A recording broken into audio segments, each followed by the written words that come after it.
Prince William has been warned that he has entered into dangerous, uncharted waters after he released a statement condemning fighting in Gaza on Tuesday.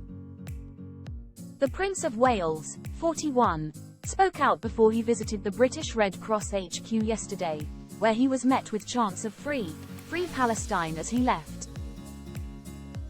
He said it is critical humanitarian aid gets into Gaza and that Hamas release the remaining hostages in a strongly worded statement issued on Tuesday afternoon. Many have hailed William for intervening, but royal commentator Richard Kay warned that the future heir is close to entering a diplomatic minefield with his statement. Writing for the Daily Mail, he said, while he stopped short of calling directly for a ceasefire, as many of the left might have wished, his statement was certainly open to that interpretation in its hope for an end to the fighting as soon as possible. Mr. Kay added, "I am told, Prince William also wants to move away from the mere platitudes that are the typical stuff of royal statements. If this is so, we are heading for dangerous, uncharted waters.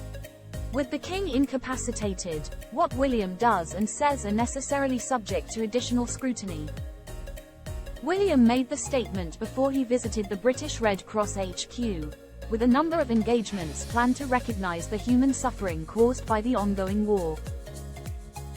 Protests in London are still being held weekly as demonstrators called for a ceasefire. William said, "I remain deeply concerned about the terrible human cost of the conflict in the Middle East since the Hamas terrorist attack on the 7th of October. Too many have been killed. I, like so many others, want to see an end to the fighting as soon as possible. There is a desperate need for increased humanitarian support to Gaza. It's critical that aid gets in and the hostages are released. Sometimes it is only when faced with the sheer scale of human suffering that the importance of permanent peace is brought home.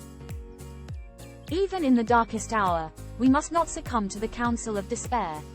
I continue to cling to the hope that a brighter future can be found, and I refuse to give up on that."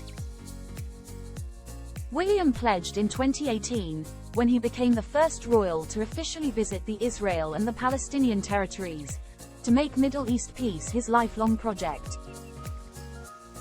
He will meet aid workers helping to provide humanitarian support in the region, hearing about the experiences of those on the ground, and separately join a synagogue discussion with young people from different communities who are advocates against hatred and anti-Semitism. Militants in Palestine still hold around 130 hostages after the October 7th raid that killed around 1,200 people. The war has killed at least 28,985 Palestinians, according to the Hamas-run Gaza Health Ministry.